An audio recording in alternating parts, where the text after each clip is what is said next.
Hello everyone, कैसे हैं आप। मैं श्वेता शर्मा आपका एक बार फिर से स्वागत करती हूं आपके अपने यूट्यूब चैनल में, जिसका नाम है श्वेताज किड्स चैनल। आज मैं बात करने वाली हूं, अक्सर जो पेरेंट्स मेरे से सवाल करते हैं या फिर बहुत से लोग जो सर्च करते हैं कि उनकी समस्या ये है कि हमारे बच्चे का बिल्कुल मन नहीं लगता पढ़ाई करने में, और जब भी हम उसको पढ़ने के लिए बोलते हैं तो वो रोना शुरू कर देता है। वो टीवी देखता है या फिर खेलता कूदता है या फिर कोई भी काम जो उसके इंटरेस्ट का है तो उसको करता है, तो वो बड़े मज़े के साथ करता है। लेकिन जैसे ही पढ़ाई का नंबर आता है तो उसका रोना शुरू हो जाता है या फिर सोना शुरू हो जाता है। तो हमें ये समझना होगा कि आखिर वो इस तरह की प्रॉब्लम क्यों क्रिएट कर रहा है। तो अगर हम इसकी समस्या की बात करें तो देखिए, सबसे पहले ऐसे बच्चों के लिए आपको घर का माहौल समझना होगा, उसकी स्वास्थ्य संबंधी जो उसका स्वास्थ्य है वो किस तरह से है, और कहीं ऐसा तो नहीं है कि आपका बच्चा पढ़ाई में कमज़ोर है। तो हमें बात करिए कि बच्चों की जो समस्या है कि हो सकता है वो इस रीज़न से पढ़ाई से भागता है। अब हम उनके लिए क्या कर सकते हैं कि उनका मन पढ़ाई में लगना शुरू हो जाए। तो सबसे पहले जब भी आप अपने बच्चों को पढ़ाते हैं तो उनको बिल्कुल शांत वातावरण दीजिए। ऐसा नहीं होना चाहिए कि आप के परिवार में कोई लोग टीवी देख रहा है या फ़ोन चला रहा है या फिर आपके यहाँ गाने चल रहे हैं, कुछ बच्चे खेल कूद मचा रहे हैं और आप अपने बच्चे को बोल रहे हैं कि आप पढ़ने के लिए बैठ जाइए। तो ये बच्चे के दिमाग को एक तरह से डाइवर्ट कर देता है, वो ठीक से कंसंट्रेट नहीं कर पाता अपनी पढ़ाई में। तो इस बात का सबसे ज़्यादा ज़रूरी आप ध्यान रखिए कि जब भी आप अपने बच्चे को पढ़ाते हैं तो बिल्कुल शांत माहौल होना चाहिए। और आप भी अगर जब पढ़ा रहे हैं तो आप भी इतना ध्यान रखिए कि आप पूरा कंसंट्रेट अपने बच्चे के ऊपर करें, ना कि आप पढ़ाने के लिए बैठा दिया है और आप अपने फ़ोन पर बिज़ी हो रहे हैं। अपने बच्चे को पढ़ाते हैं तो हमेशा ध्यान रखिए कि उसका जो टाइम है पढ़ने का, सिर्फ उसी टाइम पर आपको पढ़ाना है। ऐसा नहीं होना चाहिए कि आज आपने उसको दिन में पढ़ाया, कल आपने उसको रात में पढ़ाया, फिर इवनिंग में पढ़ा दिया, तो वो टाइम टेबल को उसको समझ नहीं आ पाती। जैसे हमारे खाने का टाइम होता है, हमारे सोने का टाइम होता है, वैसे ही डिसाइड कीजिए कि आपके बच्चे का पढ़ने का भी टाइम हो। आप उसको चाहे 30 मिनट्स पढ़ाएँ या फिर 1 आवर्स पढ़ाएँ, लेकिन उसको जब भी पढ़ाएँ तो उसी टाइम पर पढ़ाएँ। उससे क्या होगा कि वो चीज़ें उसके बॉडी में उसी तरह से काम करेगी। जैसे आप खाना खाते हैं और उसको उस टाइम पे भूख लगना अपने आप शुरू हो जाता है और वो खुद बोलता है कि मम्मा मुझे खाना दीजिए। तो जैसे जैसे वो पढ़ाई के रूटीन में आएगा वो धीरे धीरे सीख जाएगा कि मम्मा वो आप मुझे पढ़ा दीजिए, मेरे पढ़ने का टाइम हो चुका। उसको पढ़ाते हो तो एक बार में सिर्फ एक ही कोई भी सब्जेक्ट पढ़ाइए। ऐसा नहीं है कि आप उसका पूरा बैग लेकर के बैठ जाएंगे और आपको शुरू से आखिर तक जो भी आपका काम है या आपको जो पढ़ाना है वो सब एक साथ उसको पढ़ा देंगे। देखिए, जब आप खाना खाते हैं तो आप हर कटोरी में जो सब्जियां हैं वो अलग अलग रखते हैं और उसको अलग अलग टेस्ट करते हैं। अगर आप सबको मिक्स करके खाएंगे तो आपको किसी का भी स्वाद नहीं आएगा। तो इसलिए ज़रूरी है कि आप उसको एक बार में एक ही कोई भी सब्जेक्ट पढ़ाइए, उससे वह ईज़िली समझ सकेगा, सीख सकेगा और उसका इंटरेस्ट भी बढ़ेगा। जब आप सारी किताबें उसके सामने एक साथ रख दोगे तो उसके दिमाग पे खुद ही प्रेशर इतना बढ़ जाएगा कि वो खुद का उसका इंटरेस्ट ख़त्म हो जाएगा। शायद अगर वो पढ़ना भी चाहता है तो भी ना पढ़े। तो आपको ऐसी छोटी छोटी बातों का ध्यान रखना है। तो ये सबसे पहले आप करके देखिए।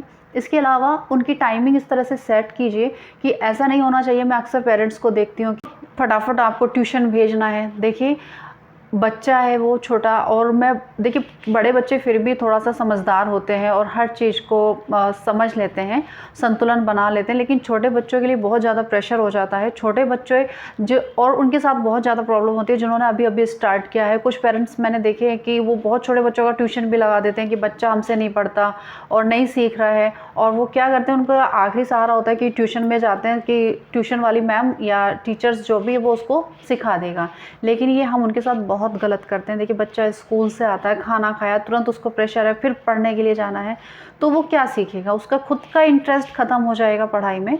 तो उसको, अगर आप ट्यूशन चाहते हैं कि वो ट्यूशन भी जाता है, तो उसका टाइम कुछ इस तरह से सेट कराइए कि वो थोड़ा सा पावर नैप ले, यानी कि वो स्कूल से आता है, खाना खाता है और वो थोड़ी देर सोए, ताकि जो स्कूल की जो थकावट है वो उसको ख़त्म कर सके। एनर्जी बढ़ेगी तो वो खुद ब खुद अपने आप पढ़ाई के लिए इंटरेस्ट उसका जाग जाएगा। क्योंकि पढ़ाई थोड़ा एक प्रेशर से पढ़ते हैं बच्चे, इसलिए हमें बहुत कुछ उनके साथ करना होता है। बाकी खेल कूद क्या होता है या फ़ोन देखना, हम स्टार्टिंग से ही उनके जीवन में इसे मिल जाता है। देखिए पढ़ना शुरू करता है बच्चा 3 साल का हो जाता है तब हम स्टार्टिंग करते हैं, लेकिन खेलना कूदना, फ़ोन दिखाना, टीवी दिखाना ये तो आजकल स्टार्टिंग से ही हो जाता है। हम भी खुश होते हैं कि बच्चा जब कोई भी एक्टिविटीज़ करता है तो वो हम उसको शुरू से मोटिवेट करने लगते हैं, अरे वाह! अरे देखो हमारा बेटा ये क्या कर रहा है या हमारा बच्चा ये क्या कर रहा है। तो 3 साल बाद जो चीज़ उसने सीखी है उसको अपने जीवन में लाने के लिए उसको थोड़ा-सा टाइम लगेगा। इसके अलावा आप बच्चों को टाइम टाइम पर सुबह में थोड़ी सी एक्सरसाइज कराइए, उससे क्या होता है कि उसका माइंड रिलैक्स होता है। उसका टाइम डिसाइड कीजिए कि उसको खेलने के लिए भी टाइम हो, ऐसा नहीं कि वो स्कूल से आया ट्यूशन के लिए गया उसकी एक्टिविटीज़ अब यहाँ ख़त्म हो गई। अगर वो खेलेगा ही नहीं तो उसके अंदर जो एक बोलते हैं ना कि दिमाग में तनाव बढ़ना शुरू हो जाएगा, और तनाव बढ़ेगा तो बहुत सारी प्रॉब्लम्स क्रिएट होना शुरू हो जाएंगी। तो मेरे लिए ज़रूरी है कि मैं हमेशा यही कहती हूँ कि आप अपने बच्चों को खेलने का पूरा टाइम दीजिए। खेलना भी ज़रूरी है, जिस तरह से हमारे लिए खाना और पढ़ना और सोना ज़रूरी है तो बच्चों के लिए खेलना भी बहुत ज़रूरी है। बच्चों को हमेशा हेल्दी डाइट दीजिए, चाहे वो थोड़ा खाएं या ज़्यादा खाएं, लेकिन उनको हमेशा हेल्दी, क्योंकि जिस तरह से हम बाहर का खाना पीना खाते हैं तो उससे बहुत ज़्यादा एसिड की प्रॉब्लम होती है, और आप हमेशा महसूस करेंगे इस तरह के खाना खाने के बाद आपको नींद बहुत ज़्यादा आती है। तो हमेशा बच्चों को हेल्दी डाइट सम्मिलित कीजिए। और बच्चों को जब भी आप पढ़ाते हैं या बच्चा कोई भी काम करता है तो हमेशा उसको मोटिवेट कीजिए। मैं पहले भी वीडियो लेकर आई हूँ कि आप अपने बच्चे को मोटिवेट ज़रूर करते रहिए। खुद मोटिवेट नहीं होते या आपको कोई भी आपके काम की सराहना नहीं करता तो आप खुद आपको मतलब ये सोचते हैं कि मैंने तो ये काम बहुत बेकार करा है, किसी ने मुझसे आज ये कहा ही नहीं कि हाँ ये तुमने काम अच्छा करा है। तो सेम बच्चों की भी हालत यही होते हैं कि बच्चों को मोटिवेट करना बहुत ज़रूरी होता है, चाहे वो बच्चा बहुत छोटा हो या बड़ा हो या कोई भी हो, किसी भी एज में हो, तो बच्चों को मोटिवेट करना बहुत ज़रूरी होता है। ये नहीं कि मेरा बच्चा तो अब 10th-12th में आ गया है तो वो बहुत समझदार है, लेकिन देखिए मोटिवेशन उसको भी चाहिए होता है। तो आप बड़ा बच्चा हो चाहे छोटा बच्चा हो तो सबको मोटिवेट कीजिए, उसकी सराहना कीजिए, उसको एप्रिशिएट कीजिए, आप जिस तरह से भी कर सकते हैं।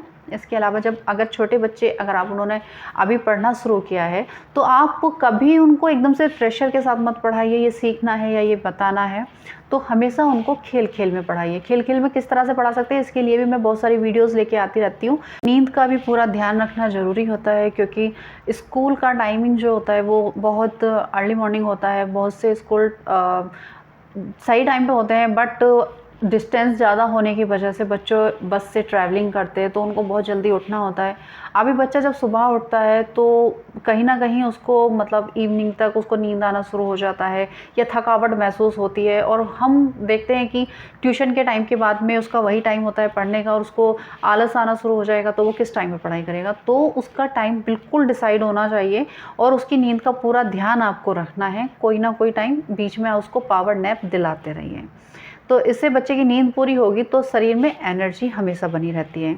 इसके अलावा आपको बच्चे का तरीका समझना पड़ेगा कि बच्चे किस स्टाइल में पढ़ना चाहते हैं। देखिए हर बच्चे का अपना तरीका होता है, आप हर बच्चे को कभी एक जैसे नहीं पढ़ा सकते, सबका अपना अपना तरीका। कुछ बच्चे पिक्चर्स देख करके सीखते हैं। आपने देखा होगा कि छोटे बच्चे होते हैं तो उनकी बुक्स में हमेशा कलरफुल पिक्चर होती है। अब आप ये देखिए कि कलरफुल पिक्चर इसीलिए बनाई जाती है ताकि बच्चे का इंटरेस्ट उसमें रहे, और कुछ बच्चों को ये हैबिट आगे तक रहती है कि वो पिक्चर्स के ज़रिए जल्दी सीख जाते हैं, चाहे बच्चा कितना भी बड़ा क्यों ना हो। आपने भी देखा होगा साइंस में ज़्यादातर चीज़ें पिक्चर्स के द्वारा ही सिखाई जाती हैं ताकि बच्चे को वो चीज़ें आसानी से समझ में आए, वो सीख सकें। इसके अलावा बहुत से बच्चों का तरीका होता है कि वो बात करते करते भी पढ़ाई कर लेते हैं या फिर गाने सुनते हुए, गुनगुनाते हुए। तो हर बच्चे का अपना एक स्टाइल है। कुछ बच्चे प्रैक्टिकल करके सीखते हैं। जैसे बच्चों को क्लास में तो बहुत ज़्यादा शैतान माना जाता है, लेकिन उनका वो अपना स्टाइल है, और ऐसे बच्चों को बहुत ज़्यादा इंटेलिजेंट भी माना जाता है कि वो अपने प्रैक्टिकल को खुद करके सीखते हैं। तो हर बच्चे का अपना स्टाइल है, उसके स्टाइल को समझना होगा और आपको उसके स्टाइल से ही पढ़ाना होगा, ना कि अपने स्टाइल से। कुछ बच्चों का तरीका होता है कि वो बहुत तेज़ लाउडली तरीके से बोलते हैं या किताब को पढ़ते हैं। जब अपने किसी क्वेश्चन का आंसर याद करते हैं तो उसको बहुत तेज़ी से पढ़ते हैं। तो हम उनको बोलते हैं कि धीरे पढ़िए, मन में पढ़िए, आप अच्छे से समझ पाएंगे, लेकिन उसका तरीका ही ऐसा है। तो आपको इन छोटी छोटी बातों पे ध्यान देना होगा, क्योंकि आप अपना प्रेशर उनके ऊपर देंगे तो देखिए आपके बच्चे कभी इंटरेस्ट नहीं लेंगे। इतनी हेल्पफुल रही है। नेक्स्ट वीडियो में मिलेंगे कि बच्चों के लिए क्वेश्चन है माँ बाप का कि हमारे बच्चे घर में बहुत शैतानी करते हैं और बाहर जा कर के बहुत सीधे हो जाते हैं। कुछ माँ बाप बोलते हैं कि हमारा बच्चा पूरा दिन उपद्रव करता है। कुछ बच्चे माँ बाप बोलते हैं कि हमारा बच्चा बड़ा शर्मीला, बच्चा बहुत शर्मीला है और किसी से बात नहीं करता। तो हम ऐसे बच्चों के लिए क्या करें? तो सभी की अपनी अपनी समस्या है, तो मैं इसके लिए भी एक जल्दी वीडियो लेकर के आऊँगी। और लेकिन आपको क्या करना है, आपको मेरे चैनल को सब्सक्राइब करना है, लाइक करना है, शेयर करना है, क्योंकि आप मेरे चैनल को सब्सक्राइब करते हैं तो मुझे बहुत खुशी मिलती है और मैं बहुत मोटिवेट होती हूँ कि आपके लिए मैं कुछ नया लेकर आ सकूँ। आपकी जो समस्या है, आपके बच्चों की जो समस्या है, मैं उसका समाधान कर सकूँ। तो मिलते हैं नेक्स्ट वीडियो में, तब तक के लिए बाय बाय, अपना ध्यान रखिए।